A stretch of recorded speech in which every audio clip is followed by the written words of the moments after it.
우리는 영원히 하나님 눈에 보배로워야 해요. 하나님 눈에 존귀해야 해요. 하나님이 보시기에 사랑받는 존재해야 해요. 네가 드리는 것이 역겹고 네가 드리는 것이 나에게 무슨 의미가 있고 네가 드리는 게 헛되다라고 하시면 우리는 잘못 가고 있는 거고 잘못 살고 있는 거예요. 그런데 하나님 보시기에 보배롭고 하나님 보시기에 존귀하고 하나님 보시기에 너무 아까운 하나님의 백성이라면 그러면 여러분은 성공한 사람이다 라고 하는 것을 기억하시면서 살아갑니다.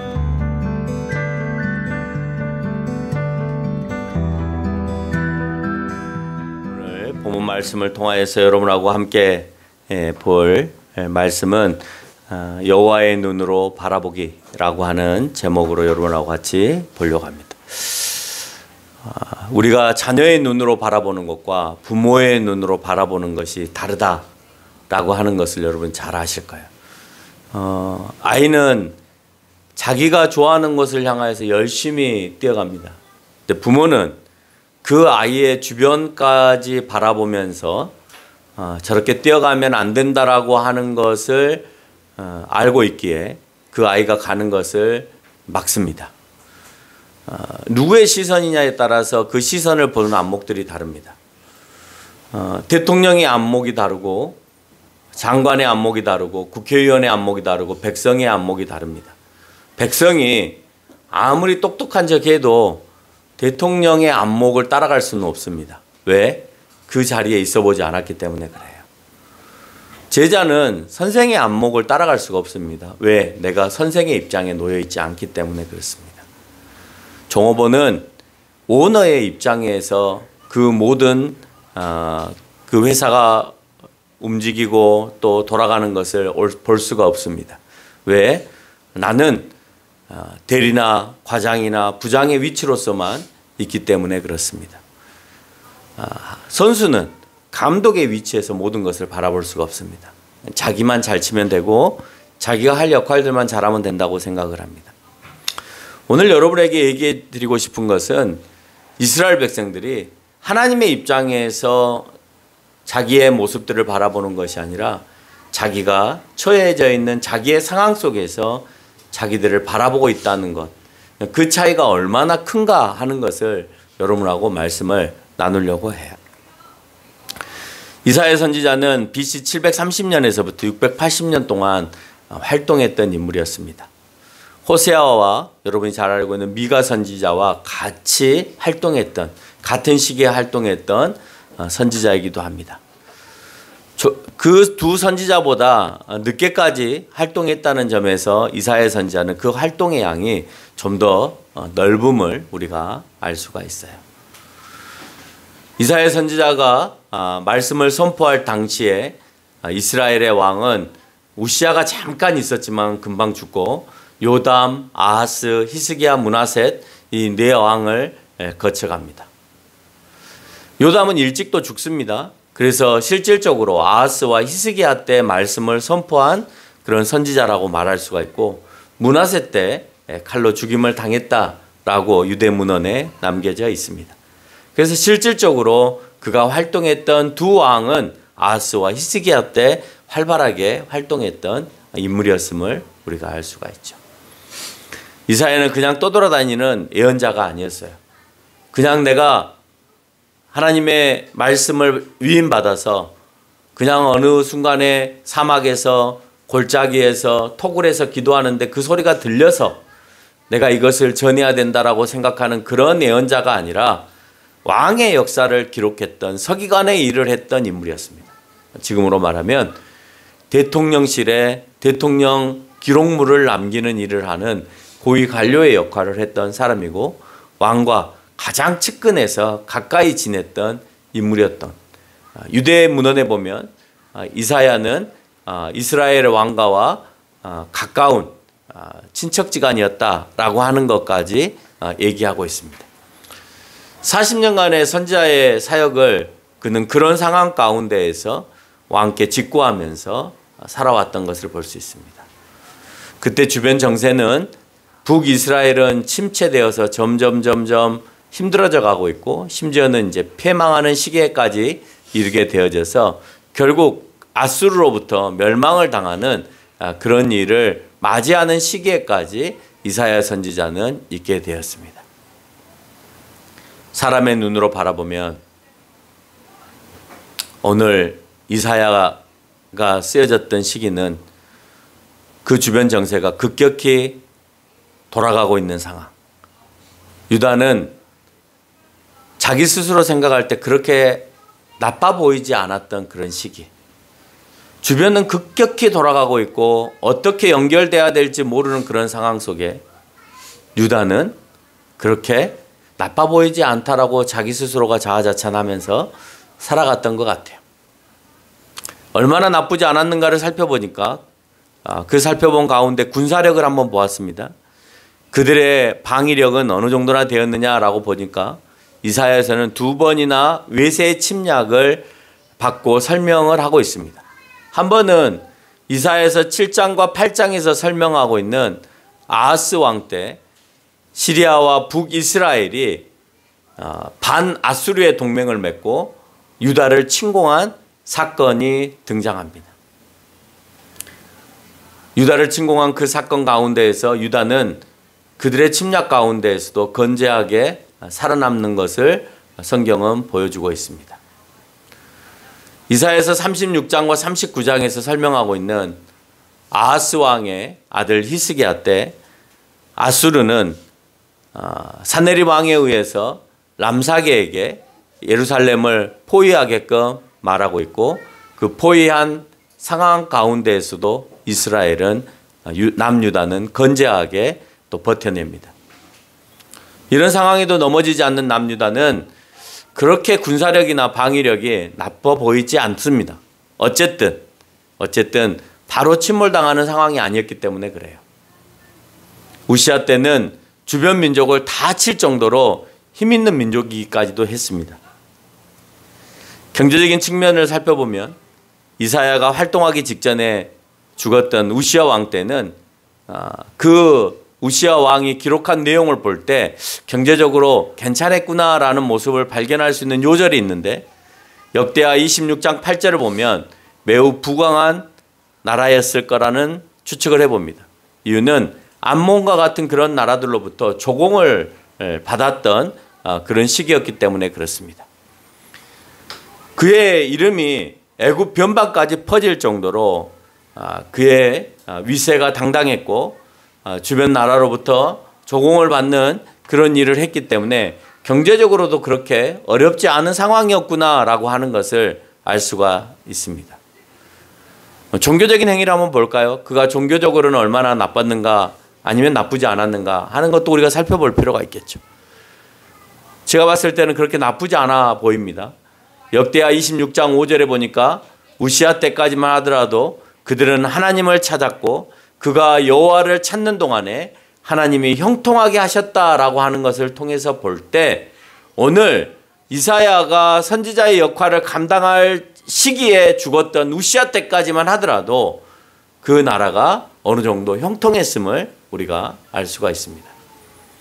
그러나 그 시기가 얼마 지나지 않는 상태, 조금씩 그 나라의 상태가 나빠지고 있다라고 하는 것을 알 수가 있어요. 어떻게 그 나라가 좋아지지 않고 점점점 나빠졌을까? 이사야서 1장 11절을 보면 이사야를 통하여서 여호와 하나님께서는 대노하시는 말씀을 하십니다. 뭐라고 말씀하시냐? 여호와께서 말씀하시되 너희는 무수한 재물이 내게 무엇이 유익하뇨? 나는 순양의 번제와 살찐 짐승의 기름을 배불렀고 나는 수송아지나 어린 양이나 순념소의 피를 기뻐하지 아니하노라. 아직까지 제사를 잘 지내고 있죠. 순양도 바치고 살찐 기름도 순념소도 양도 뭐 많은 것들을 바치는 행위를 볼 때 종교적으로도 괜찮았다라고 생각이 되어집니다. 그러나 무수히 많은 재물이 오늘 하나님께서 나에게 무슨 유익이 있느냐라고 말을 합니다.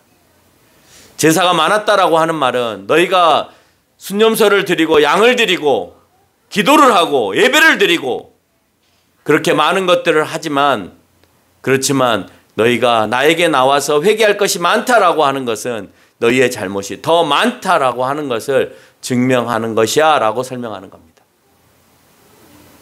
이사야를 통해서 선포된 유다에 대해서 여호와의 메시지는 그들이 제사를 잘 지내고 있는 듯 보이지만 하나님에게 있어서는 매우 불편해 보였습니다. 우리는 제사를 잘 지내고 군사력도 이만하면 되고 먹고 사는 것도 괜찮은데 우리가 보기에는 괜찮은 상태 아니야? 라고 오늘 유다는 생각할 수 있는 겁니다. 근데 여호와 보시기에는 안 좋은 상태였어요. 그래서 1장 13절에 유다 백성들이 드린 제물을 헛된 제물이다라고 오늘 말해요. 그런 제물을 여호와께서는 이제 그만 가져와라 라고까지 얘기를 합니다. 나 괜찮은 것 같은데. 군사력도 이만하면 괜찮은 거니까 하나님한테 축복받은 거 아니야? 경제력도 이 정도면 괜찮은 거니까 내가 축복받은 거 아니야? 내가 하나님께 예배도 잘 드리고 제사도 잘 드리고 드릴 것 다 잘 드리니까 괜찮은 거 아니야? 근데 오늘 여호와 보시기에 여러분의 상태는 헛된 재물 그만 가져와라. 그 재물이 나에게 무슨 의미가 있느냐라고 선포하고 있다는 거예요. 우리 역시 여러분 스스로가 잘 살고 있는 것 같죠? 그래서 뭐 경제적도 이 정도면 되고 뭐 외부에서의 나의 입장이 이 정도면 되고 또 종교적으로도 내가 뭐 이 정도 예배 드렸으면 또 이렇게 신앙생활하면 됐지라는 생각 혹시 하고 계시지 않나요? 경건한 그리스도인을 만났을 때 여러분이 참 좋은 그리스도인들을 만났을 때 내가 하나님으로부터 좀 멀리 떨어져 있구나 이런 생각하지 않으세요? 그러면 여러분이 신앙생활을 잘하고 있지 않아요. 교회에 와서 내가 밖에서는 그리스도인처럼 잘 살고 다른 사람에게 내가 복음도 전하고 전도도 하고 잘하는 것 같은데 목사님하고 대화를 하면 아직도 내가 부끄러운 게 있고 내가 피하고 싶은 게 있고 내가 좀 멀리하고 싶은 게 있고 내가 아직도 부족한 게 많고라고 생각한다면 아직도 내가 경건에서 좀 멀어져 있는 사람이다라는 생각을 하는 거죠. 세상에서 굉장히 이타적인 사람, 남을 위해서 사는 사람을 만나보면 내가 참 많이 이기적이구나라는 생각을 할 때가 있어요. 평상시에는 내가 남을 돕기도 하고 도움을 주기도 하고 또는 내가 그 사람을 위해서 좀 이런 부분들은 손해를 보기도 한다라고 생각하며 살았는데 저 사람을 보니까 내가 저 사람에 비하면 참 이기적이었구나라는 생각을 할 때가 있어요. 내 시각과 내 눈에 봤을 때는 참 괜찮다고 생각을 했을지 모르지만 더 그 안목이 큰 사람의 입장에서 내가 거기에 비춰보면 내가 아직도 부족하고 나약하고 또 아직도 거기에 미치기까지 시간이 많이 걸리겠구나 하는 생각을 하게 되는 거죠. 명절에 과일들을 좀 받았습니다. 또 때로는 과일을 사기도 합니다. 근데 이제 처음에 물건을 살 때 아주 볼뚱말뚱할 정도로의 상한 부분이 딱 이렇게 보였어요. 근데 뭐 이 정도야 괜찮겠지 라고 생각하고 박스에 뚜껑을 덮어놓고 며칠을 두고 지내다가 뚜껑을 탁 열었더니 금세 절반 이상이 썩어 있거나 아니면 옆에 사과까지 그것이 전이가 되어져서 더 안 좋은 상태까지 되어져 있다는 거예요. 그렇게 우리는요 조금씩 변해가요. 이것 조금 이러면 어때? 라고 하는 것이 이만큼 변하게 만들고요. 그만큼 변한 상태에서 이거는 내가 할 수 없는 부분이니까 이것도 이만큼 적당히 뒤로 물러나야지 라고 하는 부분에 있어서 우리는 하나님 앞에 조금씩 변해가고 있다라고 하는 겁니다. 우리는 잘 살아야 하지만 잘못 살 때가 있습니다. 그러면 여러분 어떻게 해요? 하나님 앞에 잘못 살 때가 있으면 회개하면 되죠. 그렇죠? 또 내가 하나님 앞에 좀 멀어졌다 싶으면 좀 가까이 가는 것을 예배라고 생각해서 예배로 가까이 나오면 된다라고 생각합니다. 또 평상시에 세상 사람들과 아무런 구별등 없이 살다가 예배의 자리에 나와서 헌금만 하면 되고 또 내가 예배를 드렸으면 되지 하는 그 마음이 내 스스로를 편안하게 해주고 위로가 되게 해준 적은 없냐라고 하는 거예요. 내 안목에서는 그래 이만하면 됐어. 이만하면 잘하고 있는 거야. 뭐 이렇게 했으면 됐지? 라는 생각을 여러분 하면서 살잖아요. 그게 여러분의 안목이에요. 그러나 이사야는 여호와의 계시를 선포합니다. 난 너희가 드린 헛된 제물을 다시는 가져오지 않았으면 좋겠고, 제사에 참여한다는 거죠. 예배에 참여한다는 거죠. 제물을 드린다는 것은 예배에 참여하는 거예요. 그런데 오늘 이사야를 통하여서 여호와께서 선포하기는 그건 헛된 제물이다라고 얘기를 해요. 너희의 드리는 제사의 분향을 가증하게 여긴다고 1장 13절에서 설명하고 있는 겁니다. 너희가 아무리 와서 분향을 하고 제사를 지내고 제물을 드려도 그게 나에게 무슨 의미가 있고 그것들이 나에게 있어서 가증하다. 예배를 드리는데 가증하다고 하나님께서 생각하신다면 여러분이 드리는 안목과 여호와께서 보시는 안목이 다르다는 걸 알잖아요. 예배를 드리러 왔는데 내가 마음과 정성을 다해서 드리지 못하고 생각의 절반은 저쪽에 가 있거나 딴 생각을 하거나 졸거나 다른 일을 하게 된다면 그건 온전히 하나님 앞에 드리는 예배가 아니에요. 그건 오늘 하나님께서 헛된 제물이라고 얘기하고 계시는 거고 그건 가증한 것이다라고 얘기하는 거예요.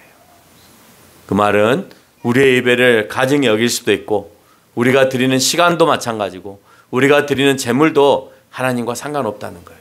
그러니까 여러분이 나중에 어떤 일을 당할 때 하나님 내가 열심히 믿었잖아요. 하나님 내가 열심히 신앙생활 했잖아요. 하나님 제가 하나님 앞에 헌물을 드렸잖아요. 근데 왜 나는 못 살고 나는 어려움을 당하고 나는 왜 이런 곤욕에 당해야 되죠? 당연하죠. 왜? 우리는 헛된 예물을 드렸을 수 있고 우리는 분향되지 아닐 그런 제사를 하나님 앞에 드렸을 수 있기 때문에 그래요. 그러니 네가 그렇게 형식적으로 외식하면서 드렸던 그 모든 것들이 나에게는 아무 의미가 없다. 그걸로 인해서 너희가 다 잘했다고 얘기하지 말아라 라고 하는 겁니다. 오늘 이런 말을 이사야가 왕 앞에서 이스라엘 유대인 백성들 앞에서 얘기할 때 그들이 먹혔겠어요? 우리 잘하고 있는 것 같은데 나는 정말 아껴서 헌물도 드렸는데 나는 내가 못 먹더라도 양도 굽고 가고 염소도 굽고 가고 소도 굽고 갔는데 근데 왜 나한테 잘못했다고 얘기하지? 진정으로 예배를 드리지 않았기 때문이에요. 본인이 제물을 드림이 중요한 것이 아니라 제물을 드리지 아니하도록 회개의 희생 제물을 드리지 아니하도록 내가 변화되어지고 성화되어지는 삶을 하나님께서는 더 원하심에도 불구하고 나는 그렇게 살지 않았어요. 그래서 그 이유를 이사야는 설명합니다. 1장 15절에서 17절까지의 말씀인데 이렇게 말합니다. 너희의 손에 피가 가득하였기 때문이다. 남의 것을 취하기 위해서 너희 손에 피를 묻혔어. 악한 행실과 행악을 너희가 장악했어. 사람들을 학대했어. 어려운 이웃을 돌보지 않았어. 1장 21절에서 영적으로 창기가 되었어. 그 말은 나를 배교했어. 너는 나보다 더 좋은 것을 가지고 있어.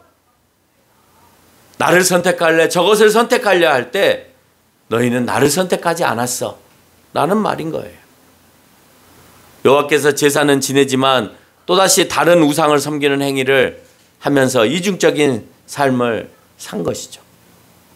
열심히 예배 드리는 것 같지만 그렇지만 그 마음은 딴 곳에, 그 모습은 딴 곳에, 그 마음은 딴 곳에. 그리고 내가 시시각각 하나님의 자녀라고 얘기하면서도 흔들림에 있어서는 세상에 그 어떤 사람 못지않게끔 잘 흔들리면서 살았던 그런 이중적인 삶을 살았기 때문에 오늘 유다는 이사야 선지자로부터 야단을 맞고 있는 겁니다. 여호와 하나님은 우리를 정의롭게 잘 양육하려고 하셨습니다. 그러나 1장 2절로 4절에서 보니까 내가 자식을 양육하였는데 나를 거역하였다라고 표현하고 있어요. 난 너희를 잘 키우고 싶었어. 여러분 자녀 잘 키우고 싶잖아요. 그러지 않아요? 여러분의 자녀를 잘못 키우고 싶은 부모도 있나요? 될 대로 되라. 뭐 간혹 하나 있을 수도 있겠죠. 그러나 모든 부모는 자기의 자녀를 잘 키우고 싶은 마음이 가득합니다. 오늘 하나님께서 하나님의 백성들을 나는 잘 양육하고 싶었다. 그런데 그 자녀가 잘 양육되지 않을 때는 왜 그러냐? 부모의 말을 거역할 때예요. 우리는 괜찮은 것 같은데 여호와의 눈으로 우리를 바라보면 여호와께서 말씀하시는 것처럼 이렇게 별 볼 일 없는 사람일 수도 있다는 겁니다. 이 문제가 해결되어야 너희의 죄가 희어진다, 깨끗해진다라고 선포하세요. 여호와께서 선포하셨다는 것은 아직 기회가 남아있다는 거예요. 여러분, 자녀들한테 너 그렇게 하면 혼난다 라고 하는 건 아직 혼나지 않았잖아요. 아직 엄포를 주는 거고 그것을 수정하기를 원하는 거잖아요. 마찬가지로 오늘 이사야 선지자를 통하여서 여호와께서 선포하실 때 너희들이 이렇게 하다가 심판 받는다, 야단 맞는다, 북이스라엘처럼 멸망당한다 라고 하는 것은 아직 기회가 있다는 거란 말이에요. 기회가 있음에도 불구하고 내가 그 기회를 받아들이지 못한다. 슬픈 일이죠. 썩어가는 사과와 같이 조금씩 계속해서 상해가고 있는데 내가 잘 모르는 거예요. 여러분, 이슬에 옷 젖는단 말이 있죠. 아무것도 아닌 것 같아요. 새벽에 그냥 뭐 보이지 않는 것처럼 내리는 그 이슬에 내가 오랫동안 있으면 어느 순간 옷이 눅눅해 있어요. 보이지도 않고 내리는 것 같지도 않은데 내가 그 시간이 계속해서 지체가 되어지면 내 옷이 젖어가는 걸 볼 수 있죠. 여러분, 바위를 깨트리는 것은요, 바위가 아니에요. 바위를 깨트리는 것은요, 강풍도 아니에요. 바위를 깨트리는 것은요, 한 방울 한 방울 떨어지는 물방울이에요. 일정하게 똑같은 장소에 똑같이 한 방울 한 방울 그 바위에 떨어지잖아요. 그러면 그 엄청난 바위도 두 쪽으로 쫙 갈라져요. 여러분, 일제시대 때 한국이나 중국 사람들에게 가장 힘들고 고통스러운 고문이 뭐인지 아세요? 사람을 똑바로 앉혀놓고 일정하게 머리 가운데다가 물방울을 떨치는 거였어요. 그러면요, 그 물방울에 의해서요, 머리가요, 점점점 깨져가는 거예요. 근데 그 고통이 그 물방울이 한 방울 떨어질 때마다 온 몸이 소스라칠 정도로의 고통을 당하면서 죽어요. 그 안에 두개골이 깨지고 그 두개골이 깨진 가운데 뇌로 물이 들어가는 순간에 그걸 느끼면서 서서히 죽어가는 거예요. 모르죠. 처음에 한 방울 떨어질 때는 그런가 보다 그러죠. 두 방울 떨어질 때도 그런가 보다. 그냥 머리가 눅눅한가 보다. 근데 그 물방울이 계속해서 여러 방울이 되고 수백 방울이 되고 수천 방울이 될 때는 그냥 물이 떨어지나 보다가 아니에요. 우리가 어쩌면 그렇게 조금씩 하나님에게서 멀어질 때 무서운 거예요. 내가 조금씩 하나님 앞으로 갈 때는 여러분 건강한 거예요. 여러분이 가려고 노력하고 있는지 멀어지려고 노력하고 있는지를 살펴봐야 합니다. 하나님 앞에서 우리의 부족함도 마찬가지입니다. 조금씩 하나님과 멀어짐이 결국 하나님과 동떨어진 삶을 살아가게 되어지는 거예요. 나중에 가서는. 그리고 내 스스로는 그리스도인인 것처럼 착각하며 살아가는 거예요. 하나님하고는 거리가 멀어졌는데 내 스스로만 나는 그리스도이냐라고 하는 거죠. 하나님이 보시는 안목과 내가 보는 안목이 영 다른 안목으로 가버리게 되어진다는 거예요. 유대인이 처한 실제 상황입니다. 유대인들이 처한 환경은 주변 정세 가운데서 애굽에 우리가 붙어야 할지, 아수리에 붙어야 할지, 시리아에 붙어야 할지, 그래야 우리가 살아남을지 그 환경을 바라보고 있는 위치에 있어요. 근데 그것과 무관하게 하나님 앞에서 너희의 실제 상황은 어떤 상황이냐라고 하는 것을 묻고 있는 거예요. 너희의 진짜 환경이 어떤 환경이냐. 너희의 환경이 어느 나라에 내가 붙어야만이 살 수 있는가 하는 그걸 바라보는 환경이 더 중요한 것이냐, 아니면 너희가 영적인 지금 상태의 그 환경이 어떠한가를 찾는 것이 더 중요한가 하는 것을 묻는 거예요. 너희가 하나님과 어떤 관계가 중요한지, 하나님을 조금 멀리한 채 세상의 방법을 찾아서 어디와 연합해야 승리할 것인가 하는 그 방법을 찾는 것을 우선으로 두는 것, 그것을 하나님은 잘못으로 보고 있는 거예요. 우리는 그런 안목을 키워서는 안 돼요. 내가 그런 안목을 키워서 어떻게 해야, 무엇이 돼야, 어떻게 함으로 인해서 잘하는가가 중요한 것이 아니라 하나님께서는 어디에 네가 동맹을 맺어야 잘 될지에 대하여서 충분히 우리에게 가르쳐 주실 수 있는 지혜를 주시는 거예요. 그 지혜를 얻어서 내가 애굽을 찾을 건지 아수르를 찾을 건지 수리아를 찾을 건지 내 안목으로 그 나라를 찾는 것이 중요한 것이 아니라 내가 하나님 앞에 잘 연결되어져서 하나님과 밀접한 관계의 환경을 조성하여서 하나님께서 그냥 네 고민하지 않고 애굽이야? 너가 지금 선택해야 되는 것은 아수르야? 라는 안목을 줄 수 있게끔 가는 것이 중요하다는 거예요. 여러분, 누군가에게 동맹을 해야 되는 상황에 놓여 있죠. 하지 않는 게 아니에요. 오늘 하나님께서는 분명히 남유다를 향하여서 북이스라엘을 향하여서 너희는 아수르와 동맹을 해야 돼 라고 답을 주셨어요. 그런데 인간의 안목에서 보니까 아수르는 이제 신생국이고 힘도 별로 없는데 우리가 왜 아수르하고 동맹을 맺어야 돼? 지금까지 강국이었고 늘 우리의 편이 되어줬던 애굽하고 붙어야지. 또는 우리와 가까운 나라인 수리아와 붙어야지 라고 생각할 수 있다는 거예요. 여러분, 그게 하나님 보시는 안목과 우리가 보는 안목의 차이점이다 라고 하는 거예요. 우리가 하나님을 믿는 이유가 거기에 있어요. 우리가 올바로 선택하지 못하는 상황 가운데에서 모든 지혜와 세상의 모든 움직임을 하나님이 주관하신다고 할 때 그러면 하나님은 다 알고 계실 거 아니에요. 우리는 하나님의 모든 것을 다 알고 있다고 하면서도 하나님께 의지하지 못해요. 하나님 이렇게 해야 할까요? 이렇게 해야 할까요? 라고 묻는 가운데서 하나님이 주시는 지혜를 찾아서 그 답을 찾는 것이 중요하지. 내가 보니까 이것도 괜찮은 것 같고 이것도 괜찮은 것 같은데 이렇게 하면 더 많은 것 같고 더 수입이 늘어날 것 같으니까 이거 할까? 여러분, 그렇게 하는 순간에 여러분은 실패하게 되어진다는 거예요. 우리가 지금 해야 되는 것은 무엇을 찾는 게 중요한 게 아니에요. 우리가 지금 해야 되는 것은 무엇을 찾는 게 중요한 게 아니라 내가 하나님을 찾고 있느냐가 더 중요하다라고 하는 거예요. 그 하나님을 찾고 계실 때 하나님께서 우리에게 지혜를 주셔서 내가 뭘 선택해야 되느냐에 대한 지혜를 허락하셔서 그것을 올바로 선택하게 만드신다라고 하는 겁니다. 하나님 앞에서 조금씩 멀어져 가면서 세상의 방법을 붙들고 지금 처한 상황을 극복해 보겠다는 것은 우리가 늘 하고 있는 갈등이에요. 그렇지 않아요? 하나님에게서는 점점 멀어지고 하나님께는 아까 말한 것처럼 헛된 제물을 드리고 헛된 예배를 드리고 하나님께서 가증하다라고 하는 모습으로 살아가면서 한편으로 내가 세상에 처해 있을 때는 내가 머리를 잘 굴려서 저걸 선택해서 성공할까? 저걸 선택해서 선택할까? 이것에 대한 갈등 가운데 살아가는 거예요. 내가 저 일을 위해서 힘써 노력해야 되는데 내가 예배도 드려야 되고 하나님께 드려야 될 시간들도 많은데 내가 이거 드리고 나면 여기에 더 쏟아야 되는 시간들이 없잖아. 그러면 내가 지금 당장 취해야 되는 것들을 못 취하잖아. 오늘 남유다가 하는 게 그거예요. 애굽에도 갔다 와야 되고 아수리에도 갔다 와야 되고 북이스라엘의 상태는 어떠한가도 봐야 되는데 내가 그런 걸 다 관리하다 보면 시간이 없어. 그러니까 그냥 오늘 본문에서 얘기하고 있는 것처럼 그냥 하나님의 마당만 밟고 그냥 빨리 가자.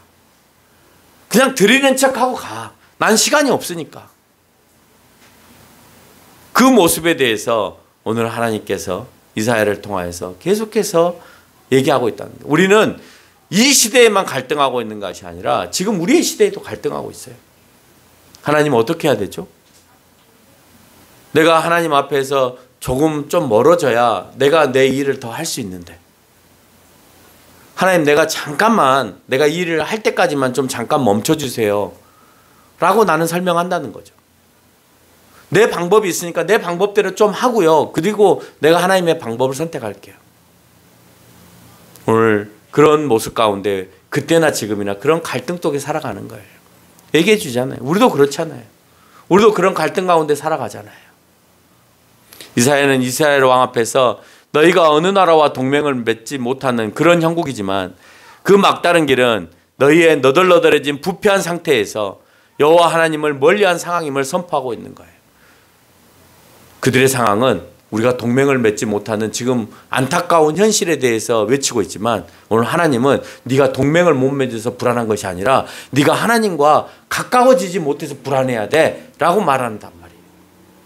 그 안에서 올바른 지혜가 발동하지 못하고 하나님의 음성을 들을 수 없으니 인간이 보기에 좋은 쪽을 선택한다 했다고 보여지지만 그것은 잘못된 수를 놓거나 다름없다는 거예요. 우리는 이제 이런 사람들을 살아가는 거죠. 이스라엘보다 더 강했던 애국, 아수르, 바벨론, 시리아, 구스. 여러분 그 나라들과 같이 동맹을 맺고 연합을 하고 싶었겠죠. 한때 그 나라들은 호령했던 나라들이고 북이스라엘과 남유다를 위협했던 나라들입니다. 근데 지금 그 나라들 한번 찾아보세요. 애국, 아수르, 바벨론, 시리아, 구스 이런 나라들이 존재하나요? 애국은 이집트로 존재합니다. 강국인가요?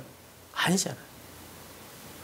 그렇게 세계 문명을 지배했던 나라였음에도 불구하고 그 나라들은 소리 소문 없이 어느 순간에 사라져버리는 그런 나라가 되어버렸다는 거예요. 우리는 유다의 위기가 어디에서 오고 있는지를 기억해야 해요. 여러분 유다의 위기가 어디에서 오고 있어요? 나에게 아직 외침이 있다는 것은 기회가 있다는 것을 기억해야 해요. 오늘 여러분에게 하나님께서 실망과 자제를 주시지 않고 아픈 목소리로 나에게 다가오고 있다는 것은 하나님께서 나에게 기회를 주고 계시는구나. 내가 저 소리에 경청해야지. 내가 저 소리에 변화가 돼야지 라고 생각해야 되는 거예요. 내 눈에 괜찮은 것이 아닌 누구의 눈에 괜찮아야 돼요? 하나님의 눈에 괜찮아야 돼요. 나 괜찮게 잘하고 있어 라고 보지만 하나님이 보시기엔 아니야. 그 친구의 눈에는 내가 믿음 있는 것처럼 보여지지만 목사의 눈에나 성도의 눈에도 보니까 아니야. 아직도 아니야. 라고 보여지는 것입니다. 여러분이 하나님의 눈에 괜찮은 그리스도인이 되시기를 바랍니다. 결론을 맺겠습니다. 이사야서 43장 4절은 이렇게 말합니다. 너가 내 눈에 보배롭고 존귀하며 내가 너를 사랑하였은즉 내가 너 대신에 사람을 내어주며 백성들이 내 생명을 대신하리라 라고 하는 것처럼 우리는 영원히 하나님 눈에 보배로워야 해요. 하나님 눈에 존귀해야 해요. 하나님이 보시기에 사랑받는 존재해야 해요. 네가 드리는 것이 역겹고 네가 드리는 것이 나에게 무슨 의미가 있고 네가 드리는 게 헛되다라고 하시면 우리는 잘못 가고 있는 거고 잘못 살고 있는 거예요. 그런데 하나님 보시기에 보배롭고 하나님 보시기에 존귀하고 하나님 보시기에 너무 아까운 하나님의 백성이라면 그러면 여러분은 성공한 사람이다 라고 하는 것을 기억하시면서 살아가는 저와 여러분이 되시기를 바랍니다.